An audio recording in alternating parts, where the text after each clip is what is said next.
سفاح التجمع انكر وقال ده ما حصلش، انا ما قتلتش حد. النهارده كان الظهور الاول لسفاح التجمع قدام محكمه القاهره الجديده.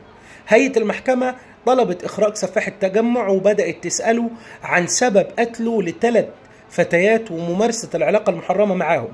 لو عايز تعرف رده وقال ايه للمحكمه تابع معايا. النهارده في محكمه التجمع الخامس بالقاهره الجديده كان اول ظهور لسفاح التجمع المتهم بقتل 3 فتيات وممارسه العلاقه المحرمه معاهم بعد الوفاه والتخلص من جثثهم بإلقائهم في الطريق العام. التجمع النهارده وصل المحكمة بمأمورية خاصة وكان ظاهر عليه علامات الارتباك والخوف. تم إيداعه قفص الاتهام وبدأت المحكمة تستمع لمرافعة النيابة العامة اللي قالت إن سفاح التجمع متهم بقتل 3 فتيات وممارسة العلاقة المحرمة معاهم بعد الوفاة. وقتها النيابة العامة فندت الاتهامات الموجهة لسفاح التجمع. المحكمة طلبت خروج سفاح التجمع من قفص الاتهام وبدأت تستجوبه.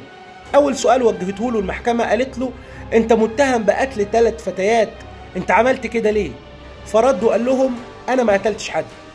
وقتها القاضي سأله مرة تانية قال له لكن أنت معترف قدام النيابة العامة أنك أنت خلصت على 3 فتيات معاهم العلاقة المحرمة بعد التجمع؟ أنكر وقال ده ما حصلش، أنا ما قتلتش حد. سفاح التجمع وهو بيرد على القاضي كان باين عليه علامات الارتباك وكان بيترعش.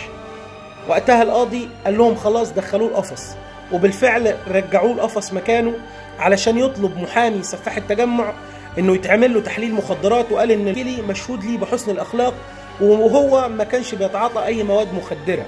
قررت تاجيل الجلسه ل 16 يوليو وامرت ان تكون الجلسه اللي جايه جلسه سريه علشان تفض فيها الاحراز اللي منها صور وجثث الضحايا.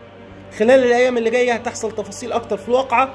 تابعونا هنا علشان نقدر نقول لكم كل جديد، وشكرا.